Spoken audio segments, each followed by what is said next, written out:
સામાજિક કાર્યકર કાજલ હિન્દુસ્તાનીની પોલીસ ફરિયાદ ન લેતા સોશિયલ મીડિયા દ્વારા ગૃહમંત્રીને રજૂઆત કરી.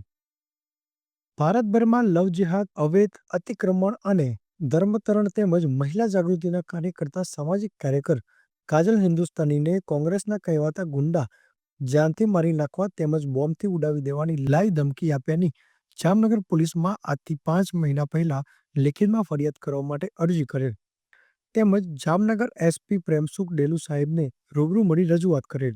જામનગર લોકલ ક્રાઇમ બ્રાન્ચ દ્વારા છેલ્લા 5 મહિના થયા તપાસ ચાલુ હોવાની વાત કરી ફરિયાદ દાખલ કરવામાં આવી નથી. जी नमस्ते, राम राम।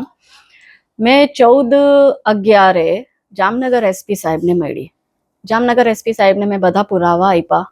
મને ખુલ્લેઆમ ધમકીઓ આપે છે, ભડાકો કરીને ઉડાડવાની ધમકીઓ, મારા ફોન નંબર વાયરલ કરે છે ને ધમકી આપીને એમ કહે છે જેને જે કહેવું એક વાયરલ કરી નાખો, આને તો હું નહીં જ મૂકવામાં આવશે. ત્યારે હું સાહેબ પાસે રજૂઆત લઈને જાઉં છું કે સર આમાં મને પ્લીઝ હેલ્પ કરો, દોષીઓ ઉપર કાર્યવાહી કરો.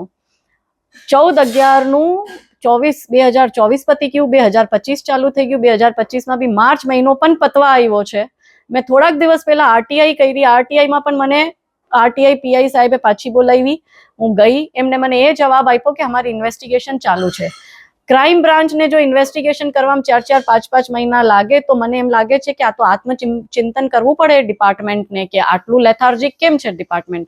શું કારણ છે કે ગુજરાતમાં ક્રાઇમ આટલા વધી ગયા છે? જ્યારે એક મહિલા સન્માન અને સુરક્ષાના વિષયમાં પોલીસ સેન્સિટિવ નથી થતી, એફઆઈઆર નથી લેતી. મારા જેવા મહિલાની જે સશક્ત છે, જે ભણેલી ગણેલી છે, જે સામાજિક કાર્યકર્તા છે, જે લવ જિહાદ, ભૂમિ અતિક્રમણ, ધર્માંતરણ, વક્ફ બોર્ડ, આ બધા વિષયોમાં ઘણા વર્ષોથી કાર્ય કરે છે. ને એવું નથી, મેં સરકારને બી એટલી જ મદદ કરી છે આ બધા વિષયોમાં.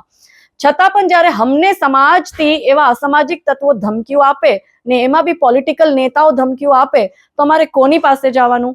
એસપી સાહેબને એના પછી મેં છેલ્લા 5 મહિનામાં મેં 5 ધક્કા ખાધા.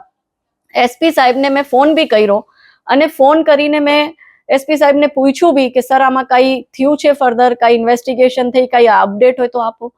બે એક વાર એસપી સાહેબે મને આમ કીધું હશે તો કેસો. ત્રીજી વારમાં મારા કોલમાં એસપી સાહેબે મને આવી રીતના કીધું કે તમે ફોન ન કરો, કઈ પણ અપડેટ હશે તો અમે તમને કહેશું.